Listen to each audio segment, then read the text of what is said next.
I love 35mm lens, but maybe the lens manufacturer know that too because they always release the 35mm lens the last. So after a long wait, the Viltrox 35 1.8 lens for the Nikon Z has finally arrived. Is it worth the wait? Let's find out in this review.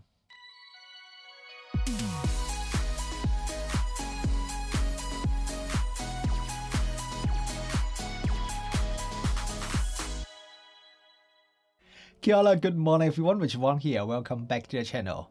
Today we are going to have a look at the new Viltrox AF35 1.8 Z lens. This is the last of the 3 initial autofocus lenses that Viltrox released for the full-frame Nikon Z cameras. The previous 2 lenses are the 85 1.8 and the 24 1.8, which I have both already reviewed on this channel. But unlike the previous 2 lenses that there were already a Sony version available, this 35mm lens is completely brand new lens. So Nikon users, you are the first one that got a chance to try out this lens. And before we start, the usual disclaimer, the review sample that I used was sent to me by Viltrox, but this is a completely independent review, just like all the other reviews on this channel. This 35mm Viltrox lens has a full metal construction just like the previous 2 Viltrox autofocus lenses, but this is not a weather sealed lens. The size is reasonably small, but despite the metal construction, the weight of this lens is only around 370 grams. So it is quite similar to the Nikon Z35 1.8 lens in terms of size and weight, but this lens feels a little bit more metal. The most exciting thing about this Viltrox lens is that it has full electronic support. So it has autofocus, the EXIF data will record all your camera settings, and all the features that I tried, for example focus stacking, all seems to be working perfectly. The lens comes with a lens hood which is made of plastic but very nice quality, and it clicks onto the lens very nicely, very securely, and it is also reversible as well. The front filter thread of the lens is 55mm, which is very small for a 1.8 full frame lens. So we will see if this small filter size would affect the vignetting performance a little bit later on in this review. There's a metal focus ring at the front of the lens, which can be customized to control other settings like the aperture or the exposure compensation through the camera's settings menu. And then we have the aperture ring at the back of the lens, and this is something that I know a lot of Nikon shooters would really love to have on their native Nikon Z mount lenses.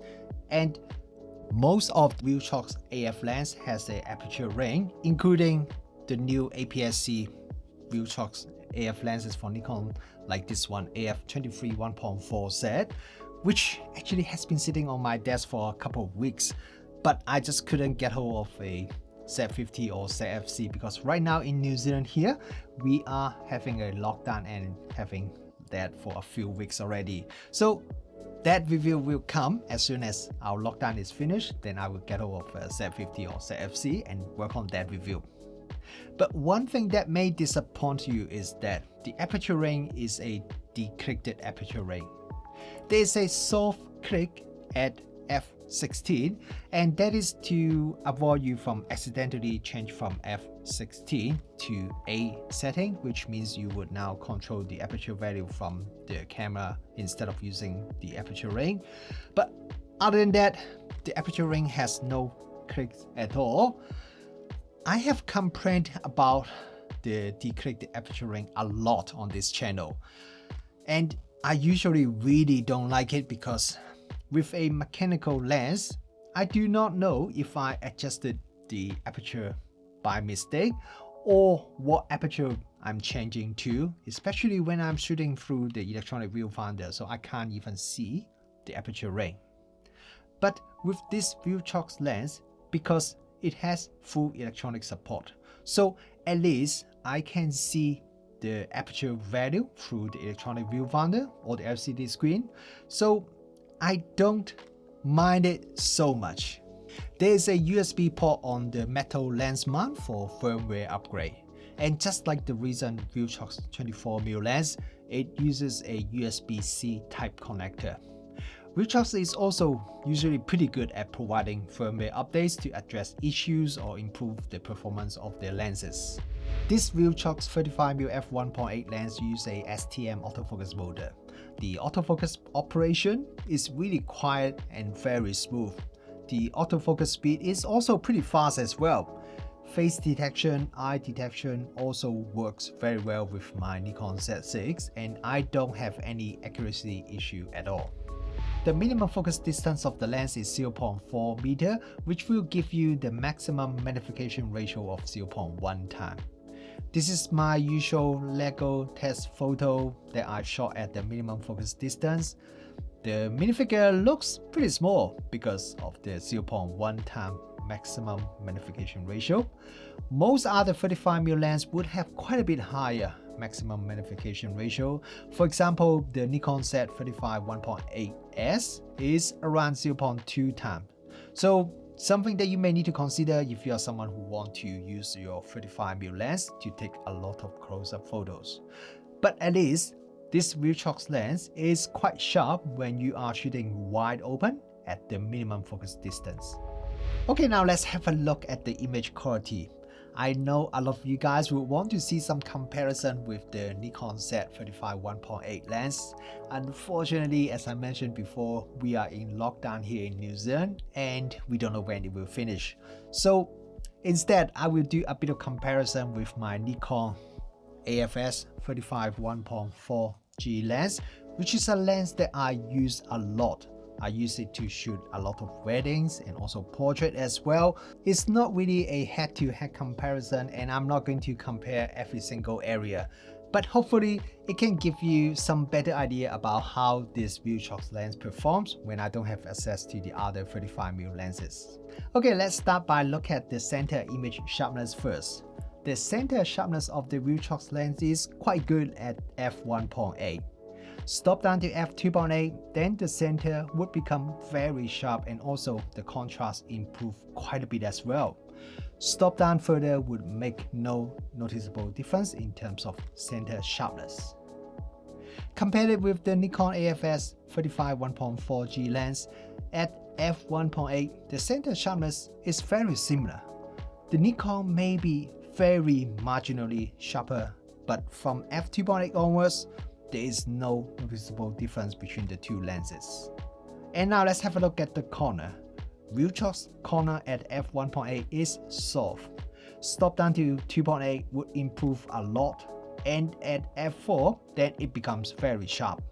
And now if I compare the corner with the Nikon AFS 35 1.4G again, the Nikon is also soft at f1.8, but it is a little bit better than the Viltrox. The Nikon also need to stop down to around f4 to get good corner sharpness. The bokeh from the Viltrox lens looks pretty nice at wide open. There's only tiny bit of highlight at the edge of the bokeh, so overall it doesn't look really nervous. There's also very minimal amount of cat's eye effect near the edge of the frame, and when I stop down the lens, bokeh still remain quite round even when I stop down to f5.6. At the maximum aperture, the Viltrox has some pretty noticeable vignetting. Stop down to f2.8, vignetting becomes a lot better. But even stop down to f4, there is still a bit of vignetting that you can see quite clearly in this test photo. You will have to stop down the lens quite a bit more if you want to make vignetting not really noticeable. Compare it with the Nikon AFS 35 1.4G, probably because the Nikon is a faster lens and also it has a bigger front element and bigger front filter thread, so the Nikon has less vignetting when shooting at the same aperture setting. There's a small amount of chromatic aberration with the Viltrox lens when shooting at f1.8, but it is not too serious. Compare it with the Nikon at f1.8, the Nikon actually shows a little bit more chromatic aberration than the Viltrox. And let's have a look at my local test photos. If you zoom in this test photo that's shot on the Viltrox at f1.8, you can see a bit of longitude chromatic aberration.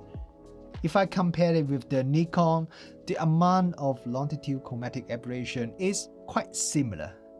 So while the Viltrox does show some chromatic aberration, it is at least as good as the Nikon AFS 35 1.4G lens at the same aperture. In terms of distortion, the Viltrox has a small amount of pincushion distortion, as you can see in this amazing brick wall photo. It is not severe at all, and Viltrox should have lens profile available for people shooting in RAW format to correct it in post-processing. Lens flare control is very decent with this Viltrox lens. Even when I'm shooting directly into the sun, the amount of lens flare and ghosting is kept at very minimal level. And my nighttime test results are also very good. The only thing that I notice with my nighttime test is sometimes when the strong light source is just outside the frame, then there could be a bit of lens flare even when I already have the lens hood installed. This is not really terrible, and that's pretty much the only lens flare issue that I notice. And the interesting thing is, even when I compare it with the Nikon AFS 35 1.4G, which has the nano coating, in some situation, the Viltrox lens flare performance is even better than the Nikon. So that is pretty impressive. With the Viltrox 35mm lens, you need to stop down to at least f8, then you're starting to see a bit of Sunstars. But the Sunstars from this Viltrox lens isn't really too sharp, and even when I stop down all the way to the minimum aperture f16, the Sunstar looks just okay to me. There appears to be quite a bit of Coma when shooting at f1.8. When stopped down to f2.8, Coma become quite a bit better, but if you want to make Coma not really noticeable, then you need to stop down the lens more. Video autofocus tracking with this Viltrox lens works really well on my Nikon Z6. I use face tracking when shooting this video at f1.8, and the response is fast, and it also tracks my movement very smoothly as well. I have no complaint at all when it comes to the autofocus tracking, and there's almost no autofocus noise as well. Let me show you a video clip with the audio that is captured using the camera's built-in mic. You may hear the background noise, but you probably wouldn't be able to hear any autofocus noise at all.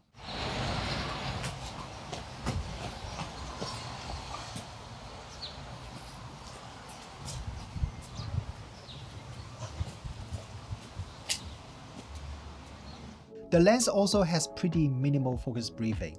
In this test footage, the focus distance was changed from 1 meter to about 10-15 meter, and the briefing is really quite minor. One thing that I really want to do, but I can't do it right now because of the lockdown, is to do a direct comparison with the Nikon Z35 1.8 lens. I believe the Nikon would be better overall than the Viltrox in terms of optical performance, because there are a few areas Viltrox is doing okay but not great. However, the Nikon Z35 1.8 is about $850 US, and this Viltrox lens is only $399, which is less than half the price of the Nikon.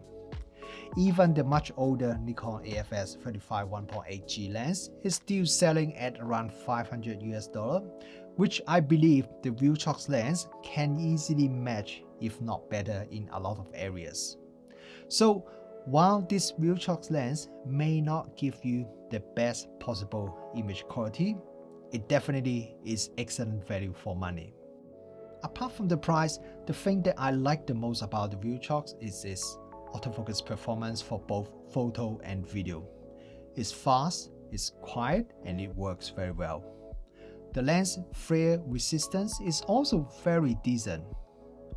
The thing I don't like would be vignetting, which is very noticeable at wide open. And the 0.1 time maximum magnification ratio is also quite a bit lower than the other 35mm prime lens that I have used before. And maybe the lack of weather seal, which is important to some people as well. But having said that, I have used the Viltrox AF 85 1.8 Z lens under the rain a few times, and that lens also doesn't have weather seal just like this 35mm lens, and I don't really have any issue with that lens myself. Usually I really don't like declicked aperture ring, but with this Viltrox lens I think it is not that bad because I can see the aperture value through the electronic viewfinder or the LCD screen in real time. But I would certainly prefer if it has clicks, because it is just more satisfying when you are shooting and turning the aperture ring that has clicks. It's just about the shooting experience that otherwise is great with this Viltrox lens. So I hope you guys enjoyed this video. Please give it a thumbs up if you like it. And if you are interested in buying this lens or any Viltrox products, you could support me by using the affiliate link below and purchase it directly from Viltrox, and you can also enjoy a 10% discount as well. Thank you very much for watching this video, and I will see you in my next video.